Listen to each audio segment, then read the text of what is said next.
BLM Kerala Tamil Nadu Pondicherry. നിയമസഭാ തെരഞ്ഞെടുപ്പിൽ കണ്ണൂരിൽ നിന്ന് മത്സരിക്കണമെന്ന ആഗ്രഹം പ്രകടിപ്പിച്ച കെ സുധാകരനെ അവിടെ പരിഗണിക്കാത്തതിന് പിന്നാലെയാണ് അസ്വാരസ്യങ്ങൾ ഉടലെടുത്തത്. നിലവിൽ എംപിമാർ നിയമസഭാ തെരഞ്ഞെടുപ്പിൽ മത്സരിക്കേണ്ടതില്ലെന്നാണ് ഹൈക്കമാൻഡിന്റെ തീരുമാനം. എന്നാൽ മത്സരിക്കുമെന്ന നിലപാടിൽ ഉറച്ചു നിൽക്കുകയാണ് കെ സുധാകരൻ. മത്സരിക്കാൻ എംപിമാർക്ക് അവകാശമുണ്ടെന്നും പ്രവർത്തകരുടെ വികാരം മനസ്സിലാക്കിയാണ് മത്സരിക്കാൻ തീരുമാനിച്ചതെന്നുമാണ് കെ സുധാകരന്റെ വാദം. അതേസമയം സുധാകരനെ പിന്തുണച്ചും പ്രതികൂലിച്ചും നിരവധി പേരാണ് രംഗത്തെത്തിയിരിക്കുന്നത്. എംപിമാർ മത്സരിക്കേണ്ടെന്ന് ആവർത്തിച്ച് രാജ്മോഹൻ ഉണ്ണിത്താൻ എം പി രംഗത്തെത്തി കഴിഞ്ഞു. MLA സ്ഥാനാർത്ഥികളെ വിജയിപ്പിക്കാനാണ് എംപിമാർ ശ്രമിക്കേണ്ടതെന്നും രാജ്മോഹൻ ഉണ്ണിത്താൻ കൂട്ടിച്ചേർത്തു. സീറ്റ് ആവശ്യപ്പെടാൻ എല്ലാവർക്കും അവകാശമുണ്ടെന്നും അദ്ദേഹം കൂട്ടിച്ചേർത്തു. ആളുകളുടെ സൗന്ദര്യവും പാരമ്പര്യവും നോക്കിയല്ല സ്ഥാനാർത്ഥികളെ നിർണ്ണയിക്കുന്ന മലവെള്ളപ്പാച്ചിലിൽ ഈട്ടിത്തടിയായാലും തേക്കായാലും ഒലിച്ചു പോകുമെന്നും അദ്ദേഹം പരിഹസിച്ചു. ഹൈക്കമാൻഡ് തീരുമാനം വന്നാൽ ആരും എതിർക്കുമെന്ന് കരുതുന്നില്ലെന്നും രാജ്മോഹൻ ഉണ്ണിത്താൻ പറഞ്ഞു. അതേസമയം എംപിമാർ മത്സരിക്കുന്ന നിലവിൽ ആവശ്യമില്ലാത്ത കാര്യമാണെന്ന് കെ ബാബു MLA പ്രതികരിച്ചു. ഇത് വീണ്ടും ഉപതെരഞ്ഞെടുപ്പ് അടിച്ചേൽപ്പിക്കുകയും പ്രവർത്തകർക്കുമേൽ ബുദ്ധിമുട്ടുണ്ടാക്കുകയും ചെയ്യുമെന്നും കെ ബാബു പറഞ്ഞു. മത്സരിക്കാൻ ഒരാൾക്ക് അനുവാദം കൊടുത്താൽ മറ്റുള്ളവരും അതേ കാര്യം ആവശ്യപ്പെടും. അതിനാൽ തന്നെ എംപിമാർ മത്സരിക്കുന്നത് നിലവിൽ അഭികാര്യമല്ല എന്നതാണ് തന്റെ അഭിപ്രായമെന്നും അദ്ദേഹം പ്രതികരിച്ചു. കണ്ണൂരിൽ മത്സരിക്കുമെന്ന കെ സുധാകരൻ സ്വയം പ്രഖ്യാപിച്ചതിന് പിന്നാലെ വെട്ടിലായിരിക്കുകയാണ് കോൺഗ്രസ് നേതൃത്വം.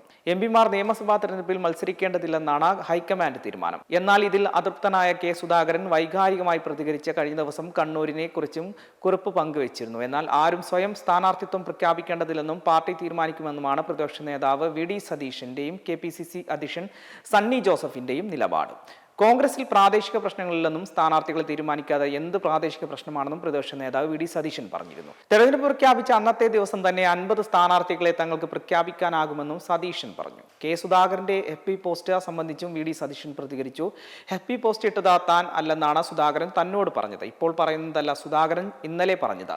ഫേസ്ബുക്ക് പോസ്റ്റിൽ എന്താണ് കുഴപ്പം? അദ്ദേഹം പ്രതിനിധാനം ചെയ്യുന്ന പാർലമെന്റ് മണ്ഡലമാണ് കണ്ണൂർ. അതിനേക്കാൾ വലുതാണ് കണ്ണൂർ ജില്ലയെന്നും സതീശൻ പറഞ്ഞു. അതേസമയം മുൻ KPCC അധ്യക്ഷൻ കെ സുധാകരൻ MPയെ BJPയിലേക്ക് സ്വാഗതം ചെയ്ത പത്മജ വേണുഗോപാൽ രംഗത്തെത്തി കഴിഞ്ഞു. സുധാകരൻ വഴിയാധാരമാകില്ലെന്നും നിരവധി പേർ കോൺഗ്രസ് വിട്ട BJPയിൽ ചേരാൻ തയ്യാറായി നിൽക്കുകയാണെന്നും പത്മജ വേണുഗോപാൽ പറഞ്ഞു. കെ കരുണാകരനോട് അനീതി കാണിച്ചവർ കെ സുധാകരനോട് അനീതി കാട്ടുന്നതിൽ അതിശയമില്ലെന്നും പത്മജ വേണുഗോപാൽ കൂട്ടിച്ചേർത്തു. കണ്ണൂരിലെ സീറ്റ് തർക്കത്തിനിടെയാണ് പത്മജ വേണുഗോപാലിന്റെ ഈ നീക്കം. നിരവധി പേർ കോൺഗ്രസ് വിട്ട് വരാൻ തയ്യാറായി നിൽക്കുന്നു. നിലവിലെ സാഹചര്യത്തിൽ സുധാകരേട്ടൻ ഉൾപ്പെടെയുള്ളവർക്ക് കോൺഗ്രസിൽ അതൃപ്തിയുണ്ട്. മരണം വരെ തൃശൂരിലെ തോൽവിയിൽ കരുണാകരന് വേദനയായിരുന്നു. സുധാകരനെ പോലുള്ള ആളുകൾ BJPയിലേക്ക് വരേണ്ടത് കാലഘട്ടത്തിന്റെ ആവശ്യമാണെന്നും കോൺഗ്രസ് ഉണ്ടാക്കിയ കെ കരുണാകരന്റെ മകളോട് ഇങ്ങനെ കാണിക്കാമെങ്കിൽ കെ സുധാകരനോട് ഇങ്ങനെ കാണിക്കുന്നതിൽ എന്താണ് അതിശയമെന്നും കോൺഗ്രസിൽ ഉണ്ടായിരുന്നപ്പോഴും വളരെ അടുപ്പമുണ്ടായിരുന്ന ആളാണ് സുധാകരേട്ടനെന്നും പത്മജ വേണുഗോപാൽ പറഞ്ഞു. BLM കേരള തമിഴ്നാട് പോണ്ടിച്ചേരി.